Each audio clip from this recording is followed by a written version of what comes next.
Your engine should not be shaking around like this. We're going to go over this and several other top problems on this 9th generation Honda Civic. Let's get into it. Let's move into talking about transmission related issues. For this one in particular, it comes down to a harsh shift. Between first and second gears, you might find that your engine revs up higher than what it typically would before it shifts into second, and when it does, you're going to feel it in the passenger compartment. It's going to jolt you a little bit. That typically comes down to a shift solenoid, which is located inside of the transmission. This vehicle has 4 of them. When you go to replace these, you definitely want to go ahead and replace the fluid at the same time and do it with the manufacturer specified fluid. After that, go ahead and take it for a road test. If this doesn't fix your issue, you might need a rebuild. The next problem we'll talk about involves your window not functioning as it should, whether it's not going up, down, or either. Generally, this is going to come down to a window switch issue as far as this is concerned. The window switch itself is fairly easy to replace. You just want to go ahead and pop up this panel along the back side of the switch itself. You're going to find a wire connector, 4 screws, and you should be able to dislodge it. There it is. Just go ahead and swap it out with a brand new one and test the functionality. One of the main problems that I've come to find on these cars is a vibration throughout the passenger compartment when I'm driving. Sometimes under acceleration, I also hear a banging noise. That banging noise also occurs whether I'm shifting from one gear towards the other. So in this vehicle, I actually have an automatic transmission. If I go from park to reverse, I hear a slight clunk.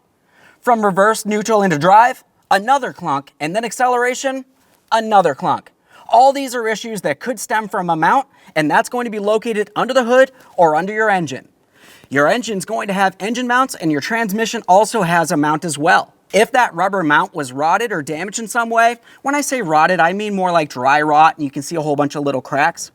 That can cause a weakness, and then as you're shifting, it can stretch or even shift around a little bit. And when that happens, you're going to start feeling vibration.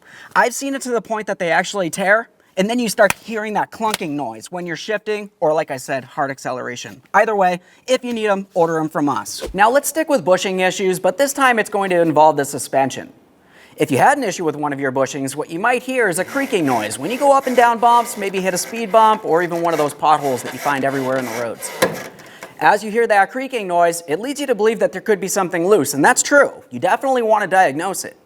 The first thing that you want to do is make sure that you're in a safe area and you can safely raise and support. You want to start checking out the front end. There's going to be some things that you can see, but as for that creaking noise, you might not necessarily find it unless you use a pry bar.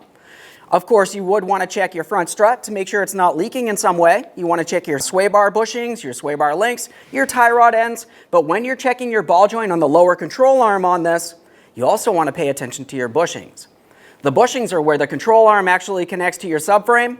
And for this, you could try having a little peek without actually doing anything. You might see a little bit of dry rot cracks. But if you take a pry bar and you really put it in there, maybe with a little bit of force, wait until you see what happens. This is another common issue, and once again, if you need it, order it from 1A Auto. We've got fast and free shipping. Another problem you might find is an engine oil leak, whether it's an internal leak or an external leak. If it's an internal leak, you're going to find that you have blue smoke coming out the tailpipe. That's generally on higher mileage engines. These can go pretty high. Aside from that, you might find that you have an external engine oil leak.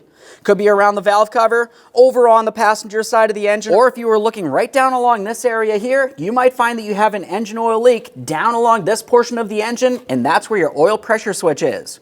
Now, if there was a leak there, you have to go ahead and replace the switch. It's very simple. It has an electrical connector. You can pop that off, a quick inspection, clean it up. The reason why it has a leak is because the sensor itself, plastic, is cracked, and it's allowing oil to make its way up towards that connector. So you have to go ahead and clean it up.